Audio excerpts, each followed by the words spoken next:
Welcome back. Well, CNN has learned that Duke and Duchess of Sussex are redeploying staff at their English residence, Frogmore Cottage. A source says the couple is not firing the staffers as they prepare to split their time between the UK and Canada. Well, the couple's bombshell decision to step back from their royal duties has sparked a media frenzy. But for the most part, the royal family has been tight-lipped about future plans. CNN's Nick Glass has the latest. We've had a good 10 days of it so far, of this new royal family crisis. And frankly, we don't know that much about the detail. What, for example, was said at the so-called Sandringham summit. Oh, to have been a fly on the wall inside the room. But we still have had plenty to say about it, day and night, in good old English weather. The story has been irresistibly addictive. Obviously, potentially another episode for The Crown, with some imagined regal dialogue. We've only glimpsed the Queen once on her way to church on Sunday.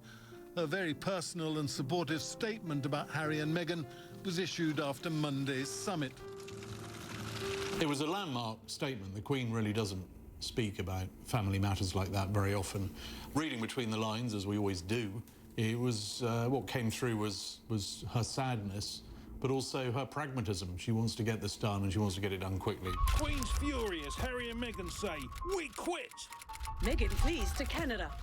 Queen fights to save monarchy. Royal soap opera.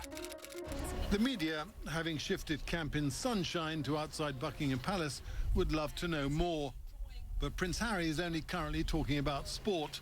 Online about his Invictus Games. In 2022, the Invictus Games will travel to a new country, a new home for respect for our armed forces. And in person about the Rugby League World Cup. Lebanon. So the Lebanon go... At one point, some journalists did manage to shout out a question. Harry, how are the discussions going on your future? Harry didn't respond, just apparently smiled and walked on. A lead editorial in the Sun newspaper has claimed that skin colour has nothing to do with the royal couple's decision. Not everyone agrees.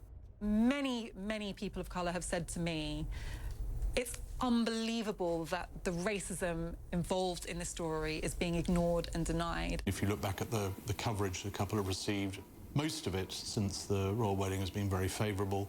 Some of it has been critical, and then some people have pointed to that coverage and said, oh, well, you know, there's a racial motivation to it. I simply don't recognise that. Even when race isn't part of the overt narrative, singling someone of colour out and saying, I just don't like you, something about the way you look that I don't like, which is something that a senior anchor on the British media said about Meghan Markle recently. I just don't like the look of her. It's impossible to ignore the racial undertones to that commentary.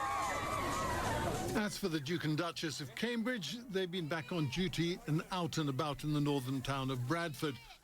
Rather pointedly, two leading tabloids both reached much the same judgment. The Daily Mail's headline was, Kate, dazzling Duchess, shows how it's done. The Sun went further. The Duchess of Cambridge showed how royal duty should be done. It's been a long week for veteran royal observers. So much hanging about, having to think of something to say or write when no one's talking. Nick Glass, CNN in London. Well, Britain is officially leaving the European Union at the end of this month. But the big debate right now, should Brexit happen with a Big Ben bong? Well, the iconic clock tower is currently under renovation. Pausing the work to ring the bell would cost about $650,000.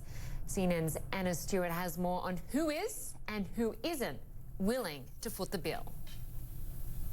With just 2 weeks left in the European Union, there's not a moment to lose. The UK isn't spending that time debating the incredible complexity of getting out of a decades-long union.